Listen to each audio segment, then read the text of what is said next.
Já começou a gravar. Então, mas eu acho que quando entra essas gravações automáticas, eu acho que a gente talvez não consiga Depois pegaram o vídeo, né? exatamente pegar o vídeo. Ver só, isso, bom, agora acho que sim.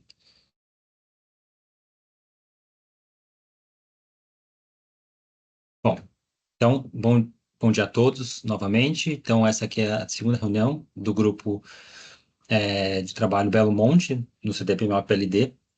Meu nome é Cássio, me apresentando, meu nome é Cássio, trabalho na CCE, então sou coordenador por parte da CCE dessa atividade, e a Cindy é coordenadora por parte do INS, ela que vai iniciar a condução da apresentação, e fica à vontade, Cindy.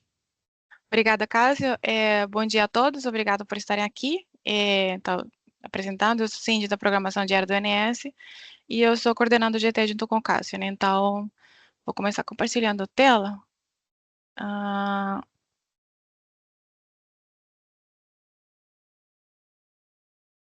foi, né? Então, a Ok, proposta... Cindy. Foi, tudo certo. Obrigada. Um sumário da contextualização do que a gente vai apresentar aqui. Então, vamos começar contextualizando. A gente teve a nossa primeira reunião em julho, né? Então, para a gente lembrar mais ou menos do que a gente discutiu na primeira reunião, a gente vai fazer um grande resumo aqui. E depois vamos para os resultados que a gente tem no desenho, né, da proposta que a gente trouxe. Dando um pequeno spoiler, a gente vai trazer aqui também um aprimoramento da modelagem do período, para o período seco da sociedade seco da HE Belo Monte, os resultados preliminares também e os próximos passos, né? Então, começando na contextualização aqui, vemos aqui um histórico da cota da HE Belo Monte nos últimos 5 anos, de 2020, né? Vemos que em vários momentos foi necessário a redução dessa cota além da 96,70 e além da 95,50, né? Então, em função da sazonalidade do recurso hidráulico. Então, vemos que houve uma necessidade de atualizar, existe uma necessidade de atualizar essa cota conforme saiu na outorga 1522 de 2024. Então, uma das propostas que a gente está trazendo aqui para o GT é a atualização da cota mínima do reservatório de Pimental. Adicionalmente, temos também uma... não foi. A outra proposta que a gente trouxe na primeira reunião é a atualização da taxa de variação de geração horária de Belo Monte, né? Quando a gente entrou em 2020, menos de 5% das ocorrências tinham uma variação superior a 500 megawatts-hora, e na apresentação anterior a gente mostrou todo o histórico através dos anos de como essa taxa foi evoluindo. A gente traz aqui só a última de 2025, em que 35% das taxas de variação já estão sendo superiores a 500 megawatts-hora, né? Então, aqui trazendo só um visual, né, comparação entre a DCEM e o PDP para 2024, né, começando, a gente vê que em alguns momentos do período úmido, o DCEM estava gerando acima do PDP, e em alguns momentos do seco, a gente está gerando abaixo do PDP. A gente, digo, estudado o modelo DCEM. Eu sou da equipe do DCEM, então... para 2025, a gente vê que no momento em que tivemos a entrada das restrições médias, os limites de restrições médias, no PMO de abril, houve uma melhora na representação das restrições do complexo de Pimental. Todo mundo aqui a gente sabe, né, os ECs já tem um tempinho, né, que a gente passou a modelar algumas restrições que a gente anteriormente não eram possíveis ser representadas, porque estava faltando essa implementação dentro do modelo DCEM, de restrições de limites médios. Com a entrada delas, a gente vê um aprimoramento ali entre o DCEM e o PDP, mas ainda assim a gente reconhece que a gente precisa continuar trabalhando no aprimoramento da modelagem de Belo Monte, né? Então, o que eu trouxe na reunião passada, e eu estou sendo rápida porque a gente tem bastante tema aqui para discutir, então, mas vou tentar ser clara, mas rápida, né, o objetivo. A gente trouxe na reunião passada foi que a gente estava colocando as duas propostas iniciais eram a atualização da cota 95,50, a atualização da taxa de 500 megawatts-hora, né? E para a atualização da taxa de 500 por megawatt-hora, a gente mostrou um histograma das ocorrências do histórico, né? Então, considerando, começando em 2020 e 2024, né? 92% das vezes, taxas de variações de 1.222 megawatts por hora, ou seja, 2 UGs, representavam 92% das ocorrências. E 1.833, ou seja, 3 UGs, representavam 98% das ocorrências, né? Para atualizando esse valor, considerando até os valores de agosto de 2025, né, a gente continua tendo um valor representativo com as mesmas faixas, né, quase 90% em 1.200 e 97% em 1.800, né? Então, a gente, na reunião anterior, a gente propôs fazer sensibilidades considerando esses dois valores para atualização da taxa de variação. E aí, que testes que a gente está trazendo aqui, né? A gente pegou um histórico de um ano desfasado, né? Considerando a partir de agosto de 2024, também muito em função do pedido da reunião anterior de que fosse considerada modelagem considerando New Wave híbrido, né? Então, a gente passou a ter decks de New Wave híbrido a partir de agosto de 2024, então a gente fez um shift, né, na janela de um ano, então pegamos revisões de agosto de 2024 até agora, julho de 2025, tentando capturar todas as sazonalidades que ocorrem durante o ano, né? Então, a gente tem 3 grandes distribuições, né? A gente tem o período úmido, que a gente tem grandes afluências, o período de transição, seja de seco para úmido, úmido para seco, e o período seco, né? Então, a gente tem 3 grandes pacotes, né? Vamos falar assim, de sazonalidades, e a gente buscou percorrer as 3, né? Da forma como a gente também dividiu, a gente quis escolher decks, pegou o início da semana operativa, na metade e no final, né, para ter uma amostragem melhor. Então, pegamos decks de sábado, decks de quarta e decks de sexta. Nessa descrição que eu vou apresentar aqui, fiquem com esses nomes na cabeça, né, base. Então, os casos bases, eles são casos que a gente quis trazer para o que seria a nossa realidade hoje, ou seja, casos considerando o New Wave híbrido, considerando a implementação das restrições de limites médios, né, especificamente as restrições de limites médios do hidrograma do complexo de Pimental, e as restrições, a atualização do cadastro da modelagem, na verdade, das usinas de baixíssima regularização, né? Eu coloquei ali a nota técnica, foi um GT de 2024, caso alguém não conseguiu participar e tenha interesse, ela está também disponível no Sintegre. Então, o caso cota passa, vamos falar, tipo, equalizando, né, essas implementações, essas grandes implementações que a gente teve durante o 24 e começo de 2025. O caso cota, ele considera, então, agora a atualização de Pimental para 95,50. Depois vamos acumulando, né? Então, a gente tem uma cota, um caso cota taxa 1.222, que considera tanto a cota quanto a taxa, atualização da taxa. 1.833, então, atualizando a taxa para 1.800. E o PDP, que seria o resultado da programação diária, né? Para a gente comparar. Então, começando pelo úmido, e aí eu vou apresentar aqui os resultados meio que em cascata. Eu vou apresentar primeiro considerando apenas a implementação da 95,50 e depois o resultado considerando a 95,50 e a taxa, só para a gente ter uma sensibilidade do impacto de cada implementação, tá? Então, aqui começando primeiro só considerando a cota, a gente vê que, como esperado, né, a gente entrega um maior recurso energético para o modelo desenho e ele busca, na medida do possível, maximizar a geração de Belo Monte dadas as maiores afluências, né? É claro que a gente ainda vai ter diferenças entre o DCEM e o PDP, isso muito em função da diferenças entre a política operativa, né? É claro que dentro da programação diária temos umas premissas quando a gente está trabalhando em excesso de recursos e a gente está no período úmido, onde tem bastante excesso de recursos do Nordeste, né? E do Norte, desculpa, e em alguns momentos também do Nordeste. Então, vai ter uma diferença de política operativa associada entre o DECEM e o PDP, né?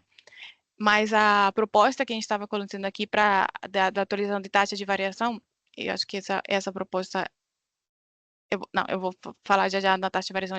Então, considerando essa premissa, a gente vê aqui o que aconteceu, né? Quando eu entreguei mais recursos hidráulicos para Belo Monte, o que acontece é uma substituição de águas, vamos falar assim. A gente viu que tem uma tendência entre o Sudeste recolher, né, permitindo um maior escoamento do Norte, né. Então, a gente vê que a decisão do modelo entendendo as maiores afluências do norte, então ele faz um shift das águas, vamos falar assim, e nas renováveis não tem padrão, né? Tem os momentos que ele decide gerar mais com geração eólica do Nordeste em alguns momentos, e tem outros momentos que decide gerar menos. Então, vai depender muito da conjuntura e das restrições elétricas que vão permitir esse equilíbrio entre os excessos energéticos que existem no começo do ano. Quando eu vou para as taxas, a utilização das taxas, que a gente está preocupado principalmente para o atendimento de ponta, né? Quando a gente atualiza as taxas de variação, a nossa principal preocupação é que a gente consiga refletir, de fato, a disponibilidade e a flexibilidade da OAH Belo Monte também para contribuir no momento de ponta. No começo do ano, no período úmido, a gente não tem resultado, não tem diferença relevante, né? Porque dado que o desejo do modelo é tentar maximizar, não está a variação não fica ativa, né? Não é uma restrição ativa, não é relevante. Então, por isso, quando a gente atualiza, a diferença se continua sendo a mesma, a motivação continua sendo a mesma, né? A distribuição de recursos, de excesso de recursos energéticos no SIM. Como esperado, a gente não tem diferenças significativas no CMO, nem para o sul-sudeste, nem para o norte. E para o norte e para o nordeste, acho interessante trazer esse destaque aqui para o norte, especificamente do dia 19 de março, porque para a gente tentar também colocar a importância e a relevância de a gente atualizar de fato, a disponibilidade energética de Belo Monte, né? Na hora que a gente considera as limites médios, né? A gente considerou as restrições e limites médios, várias referências mínimas foram adicionadas, algumas referências mínimas foram adicionadas, né? Tanto para considerar o hidrograma, a restrição de TVR, a modelagem da variação do 4% da efluência de Pimental. Então, quando você coloca essas restrições, é claro que você vai fazer que o modelo fique um pouco mais justo, né? Porque você tem as restrições modeladas ali das influências mínimas. Então, é importante também que a gente traga o recurso verdadeiro da UEG Belo Monte, que é quando você joga para 95 ou 50, para que ele refleta de verdade, dá uma sinalização mais coerente com a realidade no norte nesse momento de exceção de recurso. Então, quando a gente vai para 95 ou 50, o CMO ele recolhe, quando a gente vai atualizar as taxas de variação, ela recolhe um pouco mais, né? Então, é só uma sinalização, esse CMO é interessante só para trazer a relevância de realmente melhorar o aprimoramento de Belo Monte com os recursos energéticos existentes. Tá, esse é o período úmido. A gente vai, então, para o período de transição. Para o período de transição, eu peço que vocês, de novo, vamos por partes, né? Então, para o período de transição, o interessante que a gente quis trazer aqui é que se vocês podem ver, período de transição, eles são muito rápidos, primeiro, né? Eles acontecem 4, 6 semanas do ano. Então, eles são períodos muito rápidos e tem muita política envolvida neles. Então, é difícil o desenho vamos dizer, acertar o 100% das vezes, porque tem muita política tanto no deplecionamento do reservatório quanto no replecionamento do reservatório. Mas o importante nessa figura é que vocês vejam que a gente sempre está, quando a gente considera com 500 megawatts-hora, a gente sempre está atrasado, né? O desenho sempre está atrasado no atendimento à ponta em relação ao PDP. Então, como ele está subindo mais devagar, né, como tem uma tomada de carga mais lenta, ele sempre está atrasado, né? Aí, quando a gente atualiza as taxas de variação, meio que sincroniza, né? Então, é importante a gente também traz a gente vê a relevância de atualizar essa taxa de variação, porque é para evitar que isso aconteça, né? Enxergar que a gente conseguir realmente que a flexibilidade de Belo Monte seja corrigida dentro do modelo. Para o período de transição também não tivemos grandes destaques no CMO, nem no norte, nem em nenhum dos subsistemas nas semanas que a gente avaliou. E então, agora indo para o seco. Só vou tomar uma água, um minuto, que eu tô falando super rápido.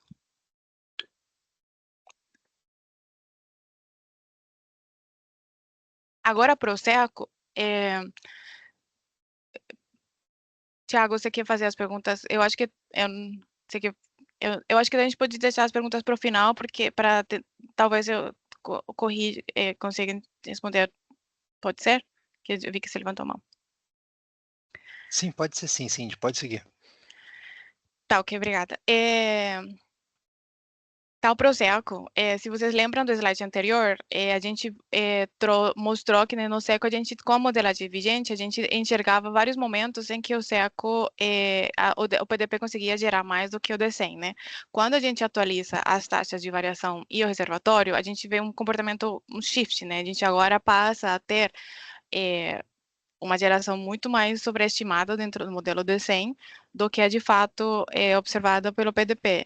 E quando a gente atualiza as cotas, essa realidade ela é ainda mais exacerbada, né? A gente passa de ter umas pontas por 2.400, mais ou menos, para uns valores que em alguns momentos podem chegar a 8 gigas. Então, a gente vê que para o SECO, a gente ainda teria que ter uma segunda derivada, né? A modelagem para o período do SECO ainda não ficou, não fica legal com com as duas premissas que a gente trouxe no GT. Então, a gente reconhece que temos que ter mais um passo no aprimoramento para o período SECO. E eu quero fazer aqui um lembrete do que a gente falou na reunião anterior, que a gente vai focar aqui a proposta do SECO, que a gente está fazendo aqui, para os períodos em que a gente está acima da 95,50, entendendo que quando a gente está abaixo da 95,50, a gente está, a operação de Pimental, do complexo de Belo Monte, ela é muito uma operação hidráulica, né, para atender restrições ambientais existentes e que ela, se existir alguma premissa adicional a ser considerada, será cadastrada através de FSRHs, né? Então, o foco do GT é modelagem quando a gente está acima da 95,50. E considerando, e tal, fechando esse parênteses, quando a gente vê essas pontas super exacerbadas no SECO dentro do modelo DCEM, ele acontece por quê, né? A gente está com o DCEM enxerga uma necessidade de ponta, né? Enxerga um recurso disponível no complexo e ele utiliza o volume útil do reservatório durante o horizonte, ele depressiona de forma exagerada o reservatório de Pimental, especificamente para atendimento, especialmente no primeiro dia da programação, o dia-alvo, né? Sendo repressionamentos que não são praticados na programação diária, que não são sustentáveis, né? Então, considerando essa realidade, né? Para o CMO, o que a gente vê? A gente vê, por exemplo, que a gente perde, por exemplo, quando a gente faz essa modelagem inicial, né, para o SECO, aquela sensibilidade de ponta que a gente estava enxergando anteriormente, ela some. Porque agora eu entreguei para ele um recurso lindo, maravilhoso, muito flexível e rápido, né? Então, essa sensibilidade de ponta some. E não é uma coisa que a gente quer, né? A gente quer melhorar a sinalização de preço. Então, esse dia aqui, essa semana intermediária é uma semana novembro, então a gente estava fora da 95,50, então a gente não tem uma grande, tem uma pequena diferenciação, mas essa semana já é uma semana de CMOs elevados. A semana seguinte também já estávamos com necessidade de ponto, então a gente já estava com os CMOs próximos de R$ 1.000 por megawatt-hora na ponta. Então, aqui o destaque é principalmente quando a gente está acima da 95,50, né? Abaixo da 95,50, o impacto é reduzido. Mesma história para o norte e para o nordeste. Então, aqui eu vou fechar a primeira premissa, né, a primeira conclusão que a gente vê, e eu não mostrei para vocês, deixa eu só voltar rápido, porque eu fui falando das taxas, mas não falei de forma geral, né, especificando entre 1.200 e 800, que a gente estava buscando a sensibilização. Uma das coisas que a gente viu é que, quando a gente considera 1.800, a gente pode estar sendo muito sobreestimado, sobreestimando a flexibilidade do modelo. Então, especificamente quando a gente tem excesso de recursos, ele pode recolher além do que é possível, né? Porque ele vê um excesso de recursos, ele está buscando. Então, a gente está podendo ser muito flexível, vamos falar assim, vai ser muito otimista e vai tentar se recolher. Então, a gente enxerga que 1.800 ele pode estar sendo um pouco otimista demais para quando a gente vê comparando, né? E tanto no momento de excesso de recursos para recolher, quanto no momento de necessidade de ponta. Então, se vocês verem, quando a gente vai aqui, a gente está consegue chegar a valores bem mais altos quando a gente está trabalhando com ponta. Quando a gente for para a parte do aprimoramento, quando a gente analisou também considerando o aprimoramento do seco, né, a gente também enxerga que 1.200, não houve perda quando a gente considerou 1.200 com 1.800, né, 1.200 ele sempre teve ganho em relação ao PDP, à modelagem vigente. Então, 1.200 ele sempre apresentou ganho e 1.800 ou ficou igual ou piorou, né? Porque foi muito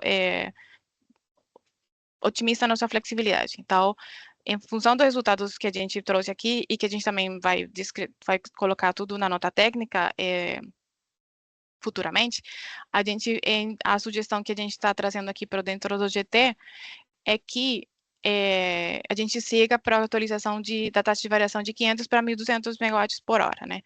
Então, atualizando, lembrando aqui do histograma, essa taxa é uma variação que aproximadamente quase 90% das vezes ela cobre as taxas as variações existentes. Então, considerando os resultados aqui, a gente se sente confiante de que a taxa de variação de 1.200 ela representa de melhor forma a flexibilidade de Belo Monte para dentro do modelo.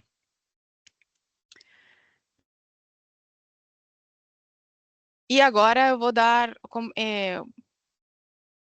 apresentando tudo que a gente falou no SECO, eu vou trazer aqui a gente está, inclusive um dos motivos também porque a gente demorou um pouco para ter essa segunda reunião, porque a gente estava avaliando a melhor forma de representar o período SECO dentro de Belo Monte, né, para o HE Belo Monte. Então, começando aqui, eu quero trazer aqui, lembra que a gente viu que o DECEM estava usando o reservatório de forma excessiva, né? A gente estava deplecionando de forma excessiva o reservatório de Pimental. Quando a gente olha o histórico da operação de Pimental para o período seco, e aí eu coloco aqui as datas de julho em 2023, de semanas operativas, as semanas de julho, 17 de julho a 8 de outubro, né? Vocês podem ver que a gente está operando de lado, né? É quase uma operação de fio d'água. A gente não tem essas quedas abruptas que o DECEM realiza, né? Para 2023, para 2024 também, a gente está aqui próximo da cota 96, 96,50. E para 2025 também, tendo diferenças de que para esse ano a gente conseguiu ficar uns níveis de racionamento um pouco superiores, né? Por quê? Porque a lógica é que a gente sabe que as afluências estão em recessão, a gente vai cada vez ter menos afluências, né? E a gente precisa atender umas afluências mínimas.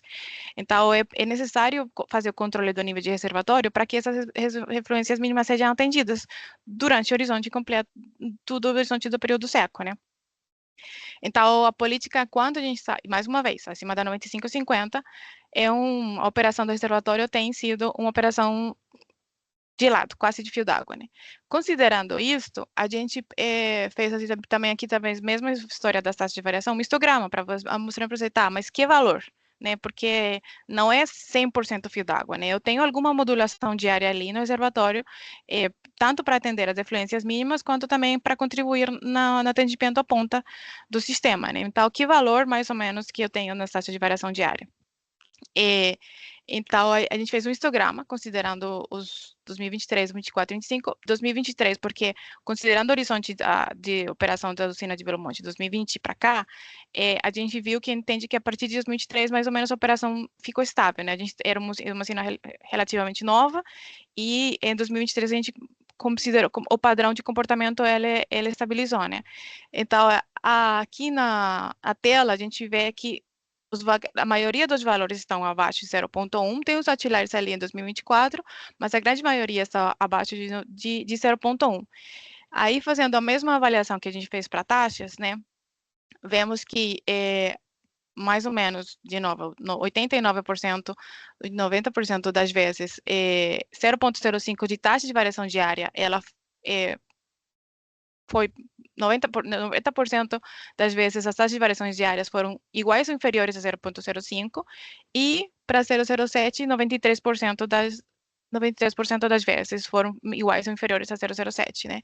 Então, aqui a gente propus, então a gente vamos fazer então uma sensibilidade para 006 o ganho não foi muito não relevante, então vamos considerar 005 e 007 para ver qual seria o nosso resultado se a gente trabalhasse com uma taxa com uma variação média até o final do dia, né? Média diária, mesmo taxa de variação de média diária. E a proposta que a gente pensou e que está colocando aqui para discutir com vocês é a gente considerar, por exemplo, diariamente, né, eu teria um valor da cota inicial, né, na primeira meia hora, no primeiro instante do desenho, uma cota inicial da modelagem da cota do HE Belo Monte, Pimental, desculpa, e eu colocaria uma restrição de limite inferior de cota no patamar 48, né, do dia D, apenas para o dia D, ou seja, considerando essa queda máxima, né, de 007 ou de 005 nesse reservatório, no reservatório de Pimental, como aqui está em tela, a gente trouxe aqui para vocês terem uma sensação de qual a proposta que a gente estaria trazendo apenas para o período seco. E aí, considerando essa proposta em tela, a gente realizou umas rodadas, né, para o período seco acima da 95,50 e a gente ficou bastante satisfeito com os resultados, né? Quando a gente sai de permitir que ela explore de forma exagerada o reservatório de Pimental e a gente dá um limite inferior de cota, né, que seria atualizado diariamente em função da cota inicial, a gente vê que os resultados ficam bem próximos do PTP, né? Então a gente sai de valores bem pontas muito superiores para os valores próximos do que a gente observou no PTP.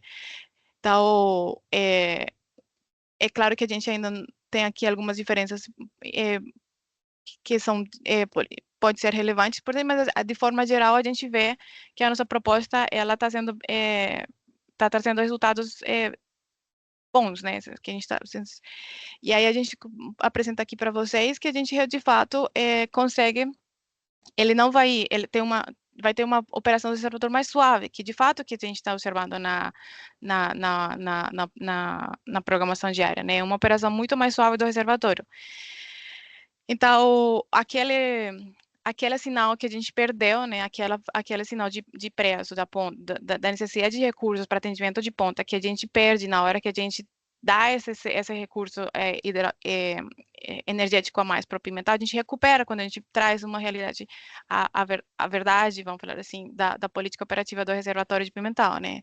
Então, é interessante que a gente consegue enxergar, apresentar, aprimora de fato a modelagem do do reservatório do complexo de Belo Monte.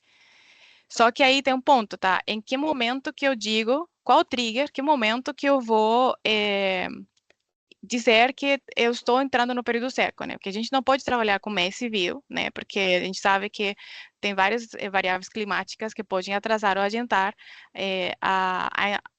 o começo do período seco, né? Então, a gente precisou fazer uma análise ainda maior para definir qual seria o melhor momento de a gente considerar a partir de que momento eu estou entrando no período seco, né? E aí eu vou pedir apoio para o Hugo, que ele vai apresentar para vocês a análise que a gente fez. Hugo. Bom dia a todos. Então, dando início aqui a essa parte de apresentação de como faz essa análise, né, do início do período 1. Pode passar.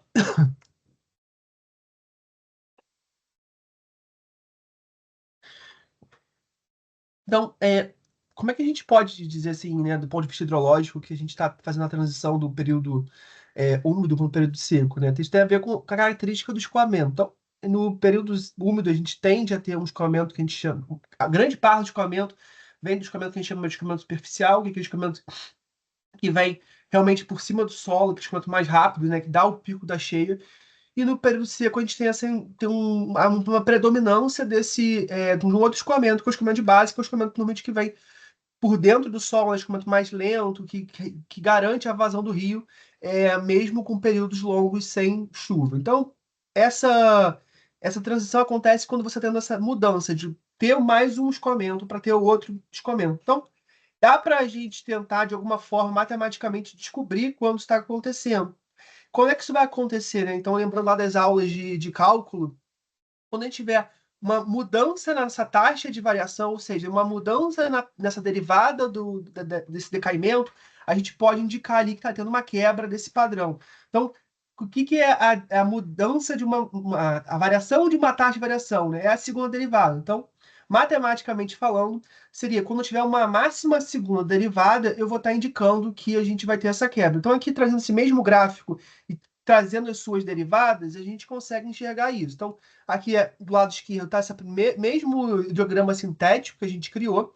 Então, a gente vê ali a derivada, ela começa, né, ela está positiva no início, né, está subindo, depois ela fica negativa, e depois ela começa a ficar menos negativa. Ela não volta a ser positiva, mas ela começa a ficar menos negativa. Ou seja, é essa inflexão que a gente está tendo da uma queda muito forte para uma queda bem mais lenta.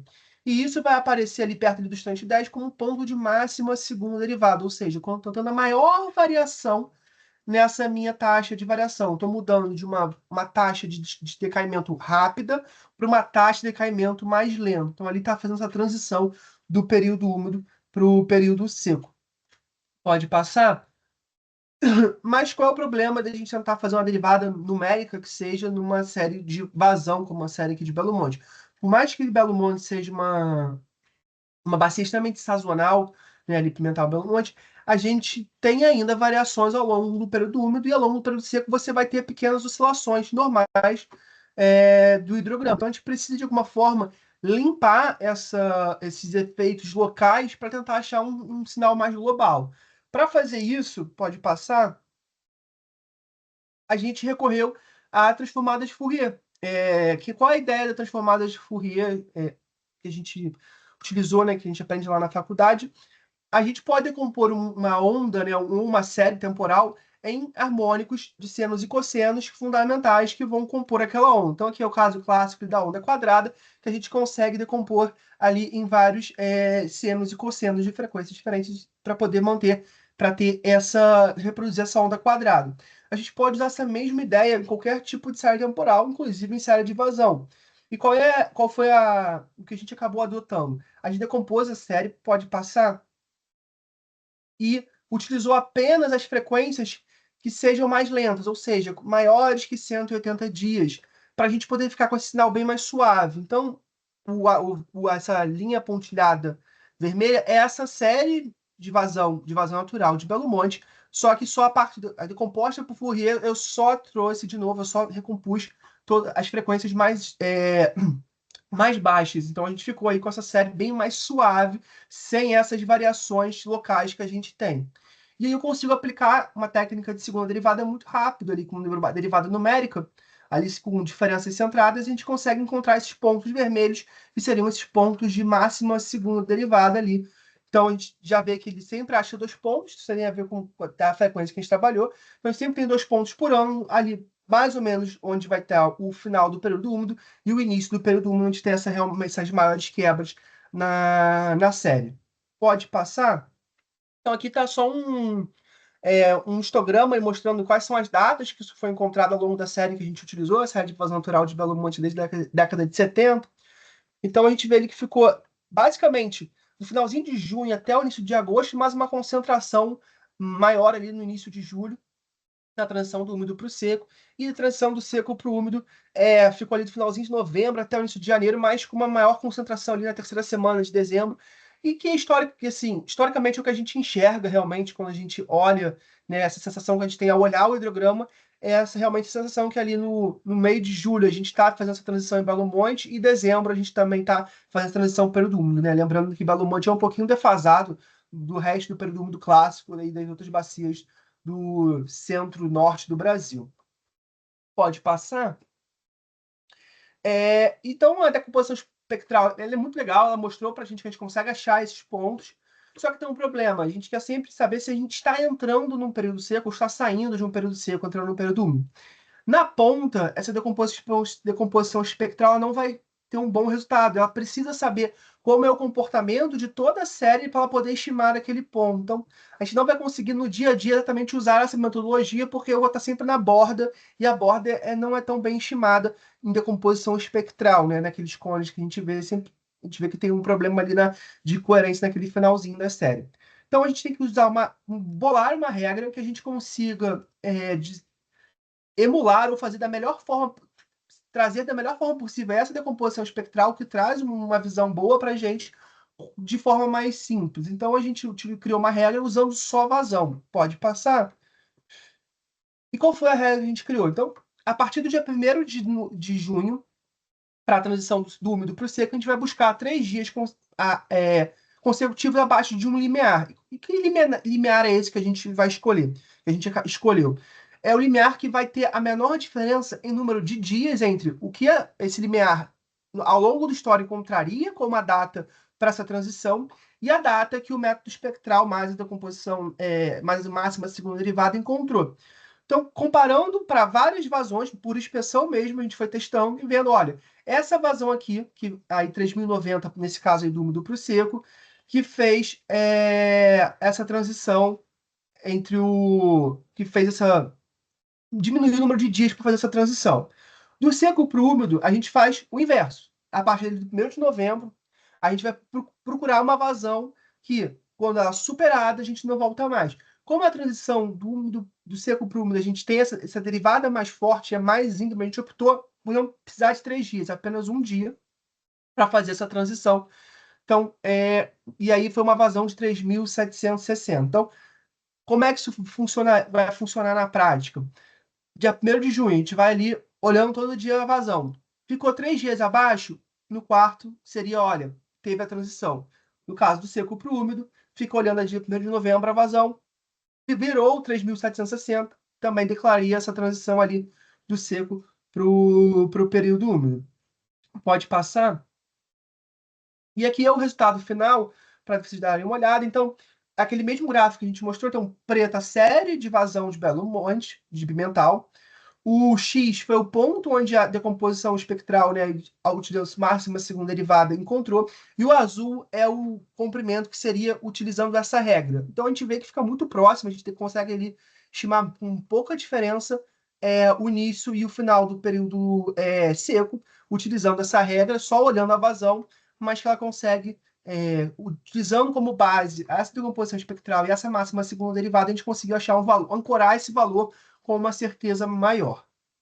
Pode passar, acho que esse é o meu último slide. Eu vou falar para a Cindy.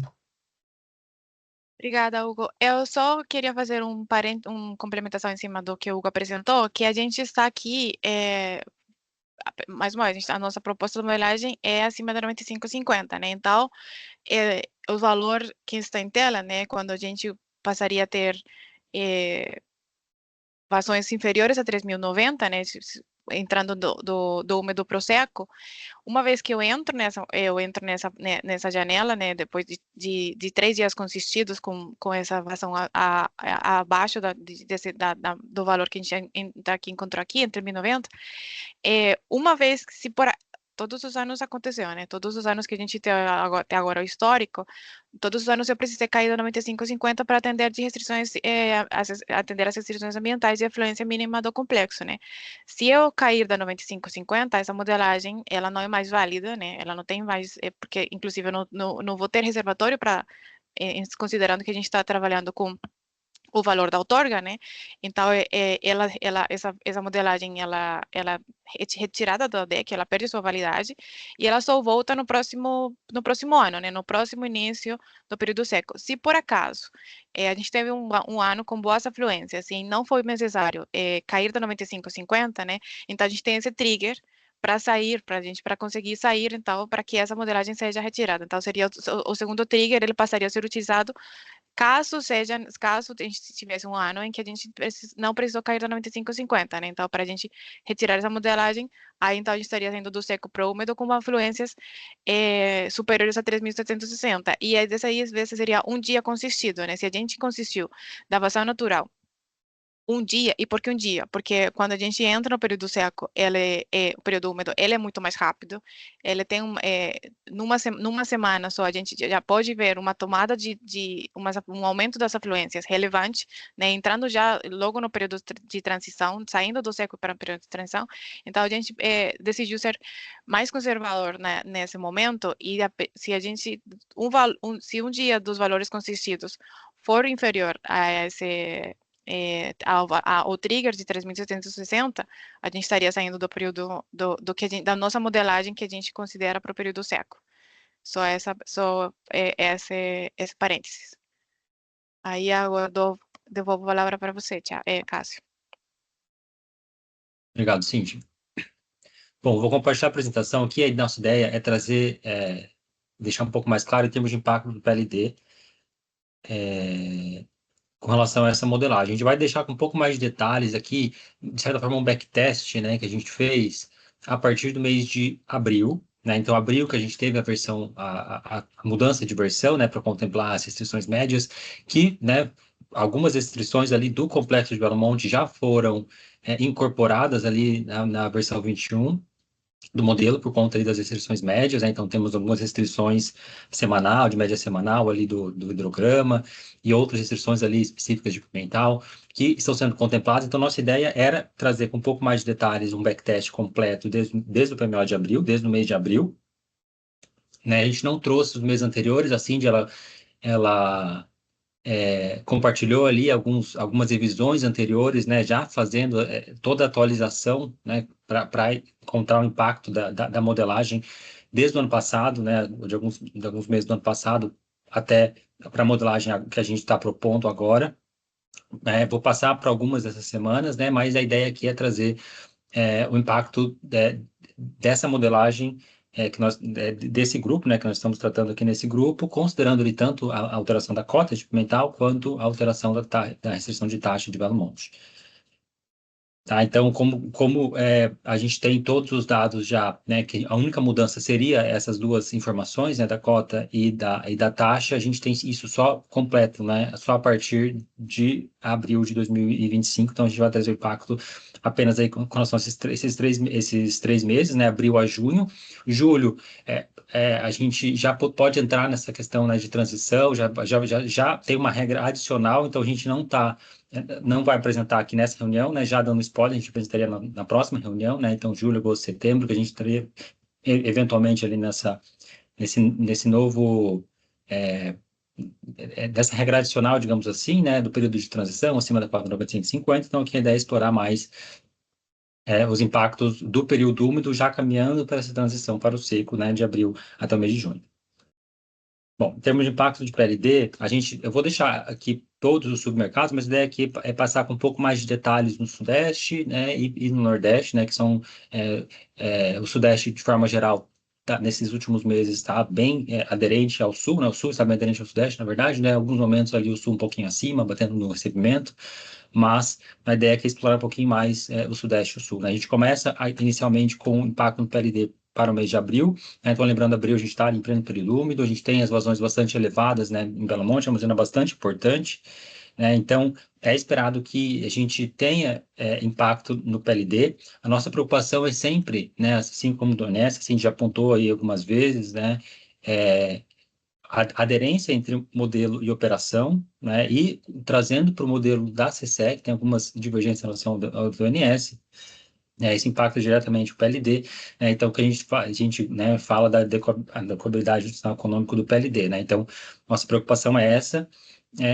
Então, a gente já né, viu ali pelos resultados né, que isso acontece, né? A nossa proposição melhora ainda mais as restrições que entraram em abril ali, né? Já melhoraram e agora, com essas restrições de taxa da cota, ainda mais, né? Então, a ideia é que a gente consiga evoluir e aqui é apenas trazer um panorama do impacto que isso teria no PLD. Né? Nos nossos encontros, eventualmente, a gente já pontuou ali alguns dias que essa restrição, principalmente aquela restrição de taxa, né, que era o nosso foco de Belo Monte, de 500, ele travava, ele restringia ali, digamos assim, mais o modelo, principalmente no começo do dia e também para atendimento da ponta, né? Então, a gente vai ver aqui em termos de impacto, né, como que essa maior flexibilidade que a gente está dando para o modelo, para melhorando ali a aderência com relação à programação e operação, tem no PLD.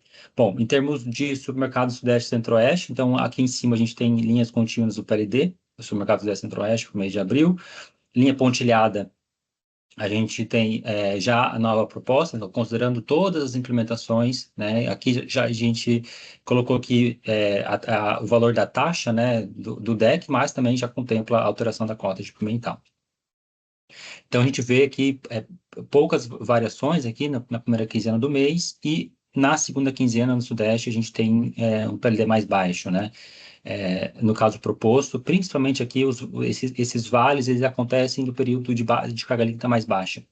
Então, a gente vê aqui alguns vales, a gente tem uma flexibilidade operativa maior dessa usina, né? Então, a usina ela consegue reduzir a geração de forma mais rápida e elevar a geração de forma mais rápida, de modo a conseguir atender a mesma ponta de carga lá às 18, 19 horas. Então, a gente vê uma redução aqui da ordem de R$ 2 em termos mensais, né? Porque são algumas horas apenas, né? Então, aqui para o caso do Sudeste, uma redução de R$ 2. Também do Sul, valores muito, muito parecidos, mesmo que os PLDs estão acoplados ali em grande parte do mês. Do Nordeste, a gente nota aqui uma redução mais significativa, né? Então, sempre em termos aqui de redução, quando a gente olha abril, só relembrando, a gente está no período úmido, né? Então, a gente tem bastante geração ali em Belo Monte. Então, a gente vê esses vales ali, essas reduções, né? Então, esse desacoplamento entre o caso oficial e o caso já com a proposição, né? Então, os PLDs mais baixos aqui, principalmente nos períodos de carga leve também, né? Então, às vezes acontece em outros períodos do dia, mais para o final do dia, mas de forma geral, mais no período de carga leve, carga líquida leve, né? No período da manhã. A gente tem uma incidência solar bastante elevada e há um desacoplamento, né? Durante esse mês de abril, a gente, né, viu que os supermercados ali sul, sudeste estavam desacoplados do norte e nordeste, né? Então, isso também contribui para um impacto maior de Belo Monte no supermercado nordeste e supermercado norte, né? Ambos os supermercados estavam acoplados. Aqui a redução na ordem, né, em ambos os supermercados na ordem de R$ 23. Agora, a gente só trazendo aqui um pouco mais de detalhes, né, em termos de operação do modelo, assim, já trouxe ali, vários casos, né, de impacto no caso do ONS. Aqui a gente só traz aqui o dia 20 de abril, um dia que deu impacto, apenas para tratar que na ponta, assim, as gerações elas não costumam mudar de forma significativa. A gente vai ver nos próximos meses que eventualmente isso acontece, né, o caso com uma flexibilidade maior, ele consegue atingir as pontas mais rapidamente, até valores até maiores em relação ao DEC oficial, né? E principalmente quando a gente tem menos água, né? Então, menos água ele consegue reduzir mais rápido e aumentar mais rapidamente. Mas não é o caso aqui, né? Ambos atingem a geração máxima da usina na ponta e a gente vê aqui que o caso de Belo Monte, ele precisa reduzir, né? No período ali de elevada incidência solar, mas ele consegue reduzir em taxas mais rápidas, né? E chegar no mesmo valor de geração máxima de forma mais rápida do que a restrição no DEC oficial, que é de 500. E um outro dia que também teve um impacto ali significativo, a gente teve vários dias, né, como a gente viu no slide anterior, né, que a ideia foi só pensar um outro dia, mas o comportamento parecido, né. O caso com a restrição, ele não reduziu, né, não recolheu tanto assim sua geração e conseguiu de forma mais rapidamente atingir a geração máxima da usina, né, era um período que a gente tinha bastante período úmido, a gente tem bastante água ali no complexo, né? Então, em quase todos os períodos ali, ele conseguiu atingir a geração máxima da usina, né? E teve que reduzir por conta ali de questões de carga líquida, recolheu a geração no período da manhã. É que a gente deixa também mais, a ideia não é passar por todos os valores, né? Mas aqui a ideia a gente deixa o impacto mensal da geração de Belo Monte, né? E como funcionou, né, como o modelo operou em termos de taxas, né? Então, aqui, basicamente, o que a gente fez, né? Aqui a geração de Belo Monte e a gente trouxe aqui no gráfico inferior a geração de Belo Monte na hora X menos a geração de Belo Monte na hora anterior, né? E a gente está, salvo engano, que nós estamos excluindo a hora... não, nós estamos excluindo a hora zero, não. Eventualmente, esses valores podem ser maiores, né? Principalmente no caso oficial, que é a taxa de 500 por hora, por conta de restrição, de flexibilização para convergência, mas isso ocorre, de forma geral, só na primeira hora do estudo, porque uma vez que ele está atrelado ao dado programado do dia anterior. Então, a gente vê que o modelo, ele, em ambos os casos, ele atinge ali a rampa, né, de elevação de geração e de redução de geração, ela atinge sempre os seus máximos, né? Um ponto que a gente consegue perceber aqui é que ele consegue, no caso de 1222, recolher, né, principalmente nos finais de semana, né, mas ele consegue recolher mais a geração para chegar no mesmo ponto ali de atendimento de ponta, que é nos 11 GB. Então, por isso que a gente não tem tanto impacto na ponta e a gente eventualmente tem algum impacto mais significativo, né, nos vales do PLD. Agora a gente passa, né, para o mês de maio. No mês de maio aqui, comportamento parecido aqui e aqui, né, em alguns dias, né, mas a gente vê já né, como a gente está reduzindo ali as vazões afluentes do complexo, a gente tem menos impacto, digamos assim, né? A expectativa seria essa, e os impactos, eles podem eventualmente acontecer aqui, como a gente vê aqui em alguns dias na ponta, né? Então, impactos para cima, né? Então, valores maiores, quando a gente olha o caso da metodologia proposta, né? Então, em termos médios, 75 centavos é pouca coisa, mas a gente vê que tem impactos aqui positivos no período da ponta e na ponta de carga, e nos períodos da manhã, no começo do dia, o impacto é ao contrário, como a gente viu bastante acontecendo no mês anterior. Aqui para o supermercado Nordeste, né? Então, impacto aqui de R$ 47,00 para cima, e 74 centavos no supermercado Norte. E aqui o gráfico de Belo Monte, então ele consegue recolher ali em todos os dias, e tem uma ponta um pouquinho mais elevada ali em praticamente todos os dias, né? Então a gente não tem tanto. Então a utilização da água, digamos assim, é a mesma, né? Em ambos os casos, mas ele consegue recolher mais rapidamente e elevar a geração, muitas vezes ali próxima à geração máxima, né? Às vezes abaixo, a gente não consegue, não tem tanta água para elevar a geração de Belo Monte, né? Mas a gente vê que as pontas, elas são afetadas, digamos assim, né? Muitas vezes pela essa possibilidade do modelo, né? De gerar, né? Utilizar um pouquinho mais essas taxas, né? Essa flexibilização da taxa. Belo Monte, né? Só lembrando que essa flexibilização em relação ao DEC oficial, né, é para uma melhor aderência em relação ao que é praticado atualmente, né, pela usina, tanto o que é programado quanto o que a gente vê no dado verificado. E, por fim, o nosso último mês, né, que nós estamos trazendo é o mês de junho, né, então os impactos aqui, a gente vê aqui positivos, né, em muitos desses dias, e impactos positivos de forma geral no período de pico da carga líquida. Em termos médios, 1,26 para o supermercado Sudeste, R$ 1,10 para o supermercado Sul, olhando o horizonte mensal, né? O mesmo vale para o Nordeste, para o Norte, né? A gente, né, teve poucos desacoplamentos, digamos assim, já caminhando para o mês de junho. Só lembrando que aquela verificação que foi comentada, né, pela Cindy, pelo Hugo, ela vai começar a partir de junho. A gente não está trazendo nenhuma atualização adicional, né, em termos de restrição de cota de pimental, aquela redução da cota, né, ao final de cada um dos dias, nessa simulação de junho, né? Então, a gente vai trazer a partir do mês de julho, no nosso próximo encontro.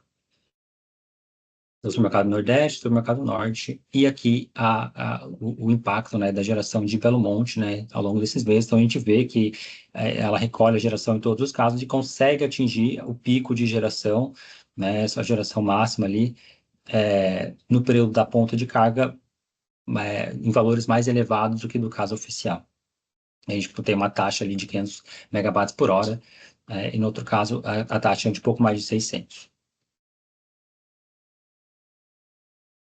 Desculpa, é de 1.200, né? Então é 500 por hora e 1.200 por hora.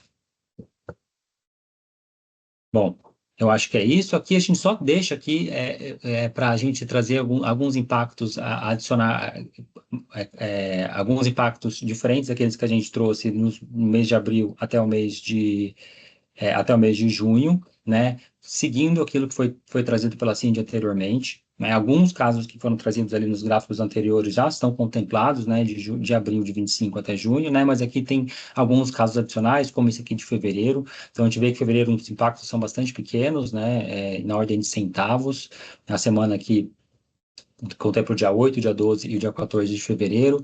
Já quando a gente olha o mês de março, de 25 também os impactos eles são pequenos, né? Apenas aqui no dia 19, aqui a alteração foi de uma elevação do PLD no período da ponta de carga, e aqui no dia 21 uma redução na primeira meia hora. É muito atrelada essa restrição condicionada que o modelo tem frente à hora da taxa do dia anterior. Período de transição, aqui a gente já resgata a atualização do ano passado, né, que a gente estava divulgando no EV híbrido. Então, aqui seria o EV híbrido que foi divulgado pela CCE, contemplando todas as alterações, menos as propostas nesse GT, né, que é de cota e de taxa de variação. Então, que sem impacto no PLD, PLD no piso regulatório. E a sazonalidade seco, no caso, abaixo de 95,50, também do ano passado. A gente também tem poucas variações, né? Aqui no dia 8, apenas um pico um pouquinho mais reduzido, né? Uma leve redução. E aqui no final de semana também há alterações, principalmente no supermercado sul e sudeste, né? De redução. Bom, em termos de PLD, isso que a gente tinha para trazer, eu retorno para você, sim, no final, né, se alguém tiver alguma dúvida, a gente traz. Né? Então, só voltando, né, aqui a gente explorou bastante a cota 1222, mas a gente executou também, juntamente com a Onessa, a gente também executou os impactos também com a taxa de 1.222, também com a taxa de 1.800, né? Então, a gente tem todos esses resultados, de todas as semanas, né, que foram simulados, né, pelo ONS, a gente também simulou, nos meses anteriores nós também simulamos, né, mas aqui, né, a gente trouxe só o caso que a gente entende que é mais aderente, né, hoje, em relação à realidade operativa da usina. Bom, é isso, né, que a gente tinha para trazer. Sim, de retorno para você para fazer o fechamento aqui do material. Ok, À obrigada, vontade. Cássio. Então, pegando a tela de volta, então a gente né, apresentou os resultados considerando os aprimoramentos que a gente propus na primeira reunião, né, que seria a taxa de variação de taxa de geração horária e a atualização da cota conforme a outorga a 1522 de 2024, né.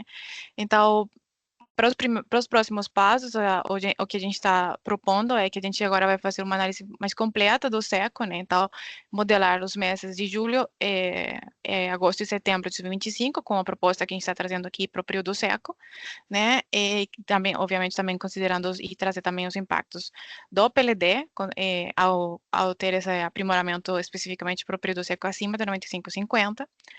Então, olhando para o nosso cronograma, né, estamos na segunda reunião do nosso GT, a nossa proposta é que a terceira e última reunião seria se tudo acontecer, né, se tudo der certo, a gente estaríamos propondo na segunda semana de outubro, né, lá próximos 8 de outubro, a gente estaria trazendo os resultados finais aqui para apresentar para vocês. Buscando, então, logo a gente levaria essa proposta para a comissão gestora, né? A gente, nesse mesmo dia, 8 de outubro, a gente estaria, nessa semana, né, a gente estaria disponibilizando a nota técnica para contribuições, né? E após os dias de contribuições, a gente estaria, se todo concordar e todo andar bem, a nossa proposta é que a gente, para o PMO do ONS, a gente estaria entrando em novembro de 2025, né? A gente estaria entrando com essa proposta em novembro de 2025 e o PLD estaria entrando em dezembro de 2025, né? Então, o nosso cronograma é o que está aqui em tela. E aí, é isso, não sendo mais.